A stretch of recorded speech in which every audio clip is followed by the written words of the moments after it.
توهین به مقدسات اهل سنت در این کشور تا کی قرار انجام بشه؟ بی‌حرمتی به ناموس پیغمبر، به صحابه رسول الله کی قرار متوقف بشه در یک کشور اسلامی؟ برادران عزیز، چرا باید صدا و سیمایی که از پول این مملکت، از مالیات این مملکت، از پول نفت این مملکت استفاده میکنه اجازه داشته باشه بر وحدت این مملکت تیشه به ریشه این وحدت بزنه؟ چرا باید به مقدسات اهل سنت و بیش از 1,400,000,000 مسلمان جهان توهین بشه؟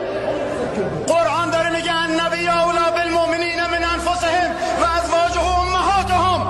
همسر پیغمبر مادر مؤمنانه. چرا باید صدا و سیما به مادر مؤمنان بی‌حرمتی کنه؟ قرآن میگه رضی الله عنهم و رضوا عنه. از صحابه‌ای که خدا اینا رضایت کرده چرا شما دارین فحاشی میکنین به صحابه؟ متشکرم. صدا و سیما تحت